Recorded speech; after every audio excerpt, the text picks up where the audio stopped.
네, 안녕하세요. 카미입니다. 네, 이번 영상의 주제는 마음 공부와 관련된 이야기인데요. 두 번째 영상입니다. 마음 공부와 이런 미혹되지 않는 방법과 관련된 이야기입니다. 뭐 그동안 채널 운영을 한 5년가량 해오면서 마음 공부 관련된 이야기들을 이미 여러 가지 영상들로 녹여내서 이렇게 많이 해왔어요. 그렇기 때문에 아마 사기꾼 관련한 이야기들도 이미 했을 텐데, 참 이게 마음 공부라는 게 결국 이제 눈에 보이지 않는 세계잖아요. 그러니까 그러다 보니까 이 눈에 보이지 않는 세계와 엮인 것들은 항상 이제 미혹될 만한 구석들이 굉장히 많죠. 우리 넷플릭스에서 얼마 전에 핫했던 다큐멘터리 있잖아요. 나는 신이다. 그러니까 사이비 종교에서 착취당하고 세뇌당했던 피해자들이 나와서 그 종교 지도자들의 여러 범죄 행위들을 증언하는 좀 충격적인 다큐멘터리였죠. 그래서 사람들이 의아해하죠. 아, 저렇게 아쉬울 거 없고 똑똑한 그런 사람들이 왜 사이비 종교 따위에 빠져서 저렇게 피해를 입나 하고 의아해할 수 있습니다.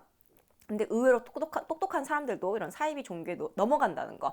아마 여러분 주변에도 뭐 신천지 믿는 사람이라던가 뭐 기타 여러 가지 좀 사이비 종교에 몸담고 있거나 깊이 빠져 있는 지인분 한 명 이상 아마 떠올리실 수 있을 거예요. 저도 제 친족 중에는 없는데 제 친구의 뭐 동생, 뭐 친한 언니의 친언니 뭐 이렇게 어떤 식으로든 간에 신천지, 특히 신천지가 많아요. 그러니까 신천지와 관련된 사람들이 주변에 여럿 있습니다. 그만큼 사이비 종교에 빠진 사람들이 굉장히 많은 거죠. 그래서 사실 마음 공부는요, 종교가 아니에요. 그래서 이제 신봉의 대상이 아니죠. 일단 우리가 종교라는 대상, 어떤 월십할 만한, 추앙할 만한 어떤 대상을 상정하죠. 뭐 기독교에서는 그거를 이렇게 신이라고 이야기를 하고, 뭐 이슬람교에서는 뭐 알라라고 얘기하고, 불교는 뭐 시타르타, 불교는 그 부처를 숭배하기보다는 좀 자기 수련에 가까운 게 좀 불교의 사상이긴 한데, 어쨌든 마음 공부는요, 자기 발견이자 자기 알기의 또 다른 이름일 뿐이지 어떠한 종교, 신봉의 대상이 절대 아니라는 거. 그래서 요 개념을 확실하게 잡고 가야 돼. 마음 공부는 절대 이제 종교의 대상, 신봉의 대상, 추앙의 대상이 아니다라는 거. 그렇기 때문에 사이비 종교와는 다르죠. 물론 이제 시작은 비슷할 수 있습니다. 왜냐하면 우리가 사이비 종교에 빠져드는 사람들, 아마 그 포교 방식 같은 거 인터넷에서 한번 찾아보시면 알겠지만 좀 삶이 힘든 사람들한테 접근을 합니다. 주로 이제 한 명 아니면 두 명이 팀을 이뤄서 접근을 하죠. 그러면서 오랜 시간 동안 이제 유대관계, 레포를 형성하기 위해서 빌드업 과정을 거치죠. 이렇게 뭐 커피 같은 것도 막 갖다 주고 손편지 같은 거 써주고 되게 신경 써주죠. 그러면 이제 마음이 불안하고 고립되어 있던 사람들 입장에서는 누군가가 친족도 요새 나한테 관심이 없는데 이렇게 생판 남인 사람들이 나한테 막 관심 가져주고 막 간식 갖다 주고 막 연락해주고 근황을 묻고 밥 사주고 이런 거가 이제 마음을 확 열게 하는 그런 계기가 되는 거죠. 그래서 제가 들은 케이스는 도서관 같은 데서 포교 활동을 한다고도 하더라고요, 신천지가. 그러니까 취준생들 또는 약간 삶이 힘든 사람들, 이제 좀 불안한 사람들, 마음이 공허하고 허한 사람들, 자존감 낮은 사람들이 이제 이런 사이비 종교 포교에 타겟이 되는 거지. 자아가 조금 약한 사람들이 이제 타겟이 되는 거죠. 제 주변 지인들 신천지 믿는 사람들 공통적 특징이 그거예요. 취준할 때 그렇게 포교당해가지고 취업한 후로도 계속 월급 갖다 바치는 사람 한 명 있고, 나머지 한 명은 계속 뭐 취업 계속 시도했는데, 여자예요 이분은. 시도했는데 실패하고, 그래서 이제 평범한 주부로 살아가다가 이렇게 빈 마음의 그 틈을, 좀 공허하고 헛헛한 그런 틈을 이 사이비 종교 사람들이 파고든 거죠. 그래서 지금 가정 생활도 하셔야 되는데 걱정이 많습니다. 그분의 주변 가족들이 정말 걱정을 많이 하고 계세요. 자기 뭐 아이, 가족 다 내팽겨치고 신천지에 가서 다 모든 걸 바치고 그럴까봐 굉장히 걱정하시더라고요. 근데 다행히 아직까지는 그냥 좀 자주 회당에 나간다 요 정도인 것 같아요. 근데 어쨌든 오히려 주변 사람들한테 이거 이상한 거 아니다, 너네도 성경 공부해라 막 이런 식으로 이야기를 하니까 굉장히 우려스럽죠. 그래요. 이렇게 사이비는 세상과의 단절을 이렇게 촉구하죠. 우리 사이비 종교나 다단계 단체 비슷한 개념이잖아. 어떤 특정 그 다단계 단체의 대표라던가 사이비 종교의 그 교주라던가 어떤 숭배하는 대상이 있죠. 그리고 이 사람들의 세뇌를 강화시키기 위해서 외부와의 연락을 끊어버리게 만들죠. 심지어 그것이 친구나 가족들이면 더더욱. 그러니까 친구, 가족 필요 없어. 우리가 최고야. 그러니까 우리가 너의 새로운 가족이 되어줄게. 이런 거죠. 그러니까 외부와의 단절을 촉구하고 오히려 자기만의 그런 이런 세계에서 계속 세뇌를 강화시키죠. 그러니까 뭐 핸드폰 같은 것도 뭐 압수한다던가 뭐 그런 게 가능한 거죠. 그러니까 이거는 진짜 건강하지 않은, 한마디로 미혹되는 그런 방식인 거지, 그치? 그러니까 마음 공부는 절대 이런 사이비 종교들과는 아주 연관이 없다라는 거. 오히려 마음 공부는 세상과의 단절이 아닌 세상과의 연결을 추구하는 거기 때문에 어떤 특정한 대상에 대한 숭배도 아닐 뿐더러 자기 발견이자 자기 그 알기에 불과하고 오히려 세상과의 소통을 적극적으로 추구하는 그런 방식이기 때문에 절대 사이비 종교에서 마음 공부 어쩌고저쩌고 하면서 하는 거는 그러니까 미혹시키는 거지. 그러니까 자기네 가짜들을 이렇게 그럴싸하게 보이게 만들어야 되잖아. 그러니까 이게 약간의 진짜를 섞는 거죠. 그러니까 이제 마음 공부다 뭐다 온갖 좋아 보이는 워딩들 다 끌고 와가지고 성경 공부 뭐 이런 거 다 끌고 와서 자기네 이런 사이비 종교 포교의 방식으로 이렇게 쓰는 거죠. 교리, 사람들을 혹세무민 하는 그런 교리로 쓰는 거죠.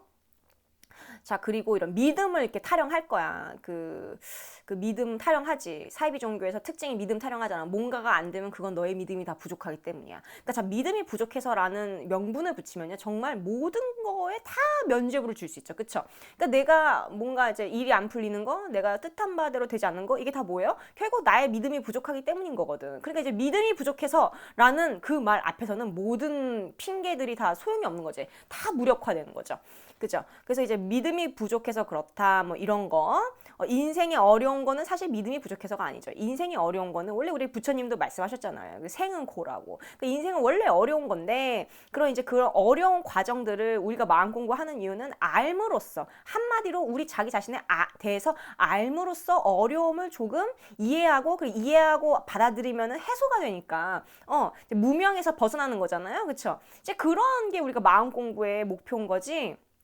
어떤 대상에 대한 믿음, 뭐 나 자신에 대한 믿음이 부족해서 그래, 이런 거는 진짜 말도 안 되는 거지. 왜냐면 세상에 믿는다고 다 되지는 않죠. 그쵸? 그 막 시크릿 이런 데서 얘기하잖아. 뭐 우주의 기운을 뭐 다 끌어당겨서 뭐 믿는 대로 된다. 하루에 막 몇 번씩 외쳐라, 써라, 막 나는 뭐 할 수 있다, 이렇게 이미 된 것처럼 믿어라. 물론 뭐 성경에서도 없는 것이 있는 것과 같이 뭐 이런 구절이 있죠. 그렇긴 하지만 그 모든 그 인생의 일들이 믿음으로 다 되는 건 아니죠. 운이라던가 여러 상황적 요건들이 굉장히 큰 변수로서 작용을 하죠.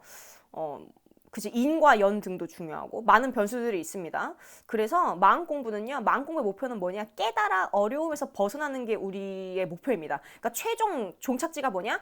깨달아 어려움에서 벗어난다. 이게 이 마음 공부의 그 최종 종착지지, 어떤 특정한 대상을 숭배한다, 어떤 특정한 대상에 맹목적으로 집착한다, 세상과 단절한다, 막 뭐 어디 숭배한다, 추앙한다, 이런 거는 전혀 마음 공부와는 1도 관계가 없습니다. 그래서 어떤 그런 사이비 단체에서 뭐 성경 공부, 마음 공부 뭐 이런 식으로 워딩을 잘못 갖다 붙일 수 있는데, 그런 것들 굉장히 조심해야 한다는 거죠. 그러니까 이제 마음 공부하면 사기꾼들이 자꾸 이런 워딩을 갖다 쓰니까 이제 자기 발견에 불과한 우리 수행의 과정의 마음 공부가 굉장히 이제 심각한 명예가 실추되고, 그러니까 좀 오명을 많이 이제 갖고 있죠. 사람들이 사기꾼스럽다 이렇게 받아들이잖아. 사기꾼들이 많이 그러니까 사용하는 방패라고 표현하나? 그치, 방패자, 그쵸, 방편이죠. 그래서 그 마음공부의 목표는 이제 깨달아 어려움에서 벗어나는 거잖아. 그러니까 깨달아 어려움에서 벗어나면 더 수월하게 살게 되고 그런 거지. 그러니까 예전보다는 좀 어려움이 덜한, 근데 그렇다고 해서 뭐든지 다 되는 그런 마법 같은 일들은 일어나지 않습니다. 그리고 뭐든지 다 되는 건 애초에 불가능한 거고, 그거는 우리의 믿음이 부족해서가 아니라는 거. 자, 그래서요, 결론은 이제 마음 공부와 이제 미혹되지 않는 법이 오늘의 이제 두 번째 영상의 주제였잖아요. 이 고립되고 세뇌시키고 믿음을 강조하고 구체적인 행위에 대한 언급이 적다.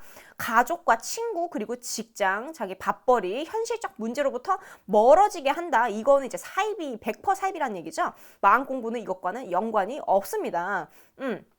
그래서 여러분 주변에 사이비 믿는 사람들 봐봐. 아까 초도에도 얘기했지만 좀 멘탈이 건강하지 않은 사람들이 사이비에 빠져나죠. 그래서 우리는요, 이렇게 그 사이비 이런 거에 빠지기보다는 우리가 이제 이제 마음 공부를 통하여 진정한 우리 자기 자신에 대한 알을 얻게 되고, 따라서 강철 멘탈로 거듭나는 거, 그게 이제 우리가 목표하고 지향하는 그런 바이죠. 네, 오늘 그 마음 공부 관련된 특강이라고 표현을 해야 될까요? 총 12에서 13강을 예상하고 있는데요. 두 번째 영상이었습니다. 네, 이번 영상이 좀 도움이 되었기를 바라요. 별거 아니고 정말 쉬운 겁니다. 네, 함께 저도 매번 실수하고 매번 넘어지지만 그럴 때마다 다시 스스로를 일으켜 세우며 가고 있습니다. 우리 구독자분들, 저와 같은 나약한 그런 범죄하기 쉬운 인간이지만 함께 마음을 닦으며 우리 마음 공부 계속 일상에서 소소하게 이어갈 수 있었으면 좋겠습니다. 이번 영상 도움되셨다면 구독, 좋아요, 알림 설정 해주시고요.